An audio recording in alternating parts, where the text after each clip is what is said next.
ছাব্বিশের ভোট যুদ্ধের লড়াই, বিধানসভা নির্বাচনের ভরকেন্দ্র ভবানীপুর। আজ ভবানীপুরে কর্মী সভা করবেন মমতা বন্দ্যোপাধ্যায়। ভবানীপুরে আজ তৃণমূল নেত্রীর প্রথম কর্মী সভা রয়েছে। আজ সন্ধে চেতলার অহিন্দ্র মঞ্চে কর্মী সভা করবেন তিনি এবং ভবানীপুরের টিএমসি কাউন্সিলর ও নেতাদের নিয়ে বৈঠক করবেন মমতা বন্দ্যোপাধ্যায়।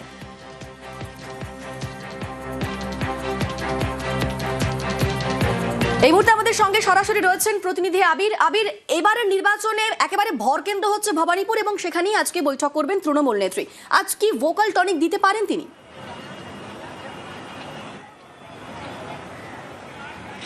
প্রথমে তোমাকে জানাই যে মমতা বন্দ্যোপাধ্যায়ের সাথে আজকের এই নির্বাচনী কর্মী সভাতে উপস্থিত থাকবেন অভিষেক বন্দ্যোপাধ্যায়, তিনিও। ফলে দুজনেই দলের দুই শীর্ষ নেতৃত্ব ভবানীপুর নিয়ে দলের যারা কাউন্সিলর রয়েছেন, যাদেরকে নির্বাচনের দায়িত্ব বুঝিয়ে দেওয়া হচ্ছে, তারা যারা বুথ লেভেলের যারা কর্মীরা রয়েছেন তাদেরকে সম্পূর্ণভাবে যে বার্তা তাদের তরফ থেকে দেবেন। 2021-এ গোটা রাজ্য জুড়ে বিধানসভা নির্বাচনের প্রচারে তৃণমূল কংগ্রেসের যে ট্যাগলাইন তৈরি হয়েছিল সেখানে উল্লেখিত ছিল হচ্ছে বাংলা নিজের মেয়েকেই চায়, এবং সেই ট্যাগলাইনের ওপর ভরসা করে থিম সং, বিভিন্ন জায়গাতে যে প্রচার, সেটা গোটাটা পরিকল্পনা করে এগোয় হচ্ছে তৃণমূল। 2026-এর বিধানসভা নির্বাচনের মুখে অন্তত ভবানীপুর বিধানসভা কেন্দ্রের জন্য সেই ঘরের মেয়ে স্লোগানকে কার্যত অন্য মোড়কে এনে হাজির করেছে তারা, এবং সেখানে তারা উল্লেখ করেছে যে স্লোগান, সেখানে তারা বলছেন যে উন্নয়ন ঘরে ঘরে, ভবানীপুরের ঘরের মেয়ে মমতা বন্দ্যোপাধ্যায় সেই বার্তাকেই তারা দিয়ে রাখার চেষ্টা করেছেন, এবং তা নিয়ে দেওয়াল লিখন, পোস্টার, ব্যানার ইতিমধ্যেই দেওয়া হয়ে গেছে এবং ভবানীপুর জুড়ে তা নিয়ে জোর কদমে প্রচারও চলছে। গত বৃহস্পতিবার দিনকে সুব্রত বক্সির যে অফিসে যখন বৈঠক হয়, সেই বৈঠকে একদম নির্ধারিত করে দেওয়া হয়েছিল যে কাউন্সিলররা কি করবেন প্রচারে, BLA 2 যারা রয়েছেন তাদেরকে কি গুরুত্ব নিতে হবে, বুথের যারা রয়েছেন তাদেরকে কি গুরুত্ব দিয়ে তাদেরকে চলতে হবে। আজকে কার্যত দুজনেই পেপ টক দেবেন, এবং যেহেতু তারা দুজনেই প্রচারে বেরিয়ে পড়ছেন, গোটা রাজ্য জুড়ে তারা প্রচারে ব্যস্ত থাকবেন। ফলে এই নির্দিষ্ট বিধানসভা, যদিও এটা তাদের হোম টার্ফ, এটা তাদের নিজেদের ঘরের মাঠ, সেই ঘরের মাঠে কি করে বাড়ি বাড়ি গিয়ে প্রচার করার ক্ষেত্রে সময় দেবেন হচ্ছে দলের নেতা কর্মীরা। দ্বিতীয়ত হচ্ছে, যদি বেশ কতগুলো নির্বাচন, বিধানসভা হোক, লোকসভা হোক, পুরসভা হোক, ভবানীপুরের উপনির্বাচন লক্ষ্য করা যায়, তাহলে দেখতে পাওয়া যাবে যে বহুদলের যারা ভোটাররা রয়েছেন তাদের ভোটদানের হার অনেকটা কম, অনেকে আসতে চান না। কিন্তু এবারে নির্বাচনে যেহেতু এখনো পর্যন্ত ওই নির্দিষ্ট বিধানসভাতে প্রচুর মানুষের নাম বাদ গিয়েছে, ফলে এই বহুতলের ভোটারদেরকে নিয়ে আসা, তারা যাতে ভোটের লাইনে আসতে পারেন এবং কেন তাদের ভোট প্রয়োজন, তাদের জন্য কি কাজ করা হয়েছে, সেই বার্তাও পৌঁছে দেওয়ার জন্য বিশেষ ব্যবস্থা নেওয়া হচ্ছে। ফলে সব মিলিয়ে একেবারে বুথ লেভেলের যারা কর্মী, যারা মূলত একদম মানুষের বাড়ি বাড়ি পৌঁছে গিয়ে প্রচার করবেন, তাদের কি ভূমিকা পালন এবং কিভাবে তারা এই প্রচার পর্বকে এগিয়ে নিয়ে যাবেন, সেটাকেই মূলত পেপটকের আকারে আজকে মমতা এবং অভিষেক বন্দ্যোপাধ্যায় উভয়ই রাখতে চলেছেন এই ভবানীপুরের কর্মী সভা থেকে। বেশ, নজর থাক। ধন্যবাদ আবির।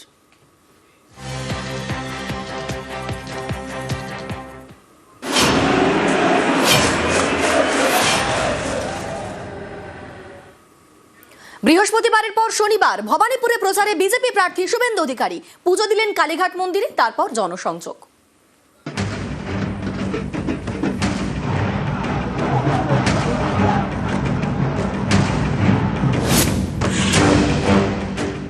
মানুষ পরিবর্তনের পক্ষে, প্রত্যাবর্তনের পক্ষে নয়। হেভিওয়েট কেন্দ্র ভবানীপুর, মমতা বন্দ্যোপাধ্যায়ের কেন্দ্র। এই ভবানীপুরে এবার বিজেপির বাজি শুভেন্দু অধিকারী। বৃহস্পতিবারের পর শনিবার ফের প্রচারের ময়দানে।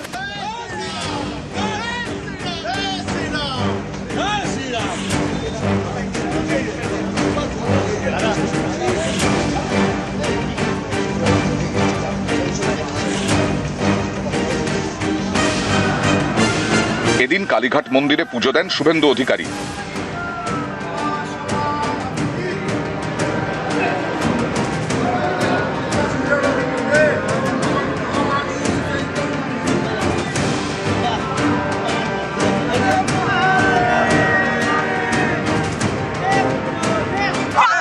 শনিবার মা কালীকে প্রণাম করে রাজ্যের মঙ্গল কামনা করলাম এবং ভবানীপুর কেন্দ্রে মায়ের আশীর্বাদ যেন আমি পাই। কালীঘাট মন্দিরের কাছেই নকুলেশ্বর মন্দির এবং জগন্নাথ মন্দির, এই দুই মন্দিরেই পুজো দেন বিজেপি প্রার্থী।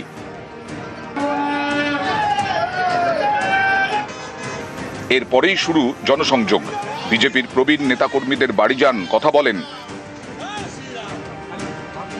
কর্নেল সব্যসাচী বাগচির বাড়িতেও যান। এরা এখানে জনসংঘের সময় থেকে অনেকেই ভারতীয় জনতা পার্টি, এদের আশীর্বাদ ছাড়া এই যে মিশন সম্পূর্ণ হতে পারে না। 8 জন বিশিষ্ট কার্যকর্তার বা আমাদের অভিভাবক সমনেতৃত্বের বাড়িতে পৌঁছানোর চেষ্টা করেছি। প্রথমে শাহরজির বাড়িতে গেছি, তারপরে নারায়ণজি জৈনজির বাড়িতে গেছি, এখন ওমপ্রকাশ মিশ্রজির কাছে আশীর্বাদ নিলাম। কাকদ্বীপ থেকে কোচবিহার, দার্জিলিং থেকে দীঘা বর্ণময় করে তুলুন এবারে রামনবমীকে। ভবানীপুরে জনসংযোগ, এই সময় সুর চড়ান এক ব্যক্তি।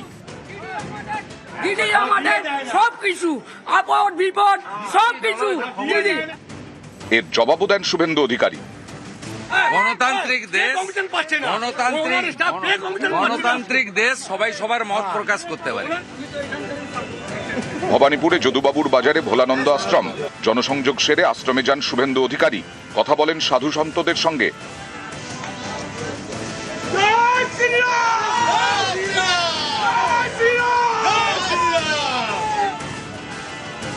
নিউজ 18 বাংলা।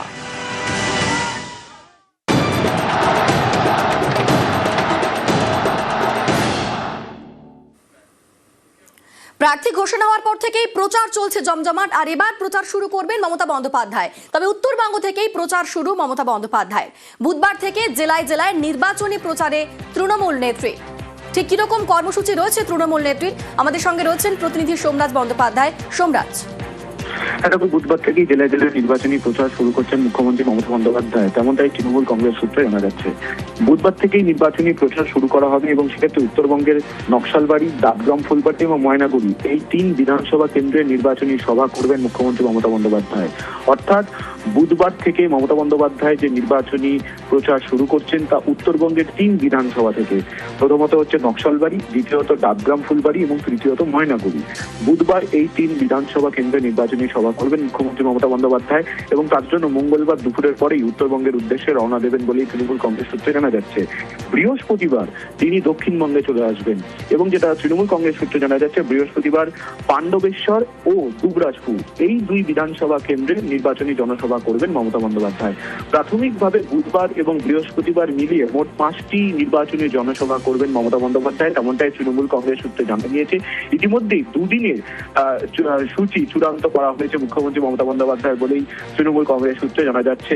ফলত বুধবার থেকেই মমতা বন্দ্যোপাধ্যায় তার নির্বাচনী সভা শুরু করছেন এবং বুধবার থেকে উত্তরবঙ্গ দিয়ে তার নির্বাচনী সভা শুরু করলেও তিনি বৃহস্পতিবার দক্ষিণবঙ্গে চলে আসছেন এবং বুধবার রাতেই তিনি দুর্গাপুর চলে আসবেন। এসে বৃহস্পতিবার পাণ্ডবেশ্বর ও দুবরাজপুর এই 2 বিধানসভা কেন্দ্রে তার নির্বাচনী সভা করবেন। মঙ্গলবার তিনি কলকাতা থেকে উত্তরবঙ্গের উদ্দেশ্যে রওনা দেবেন, তেমনটাই তৃণমূল কংগ্রেস সূত্রে জানা যাচ্ছে। বেশ, ধন্যবাদ সোমরাজ।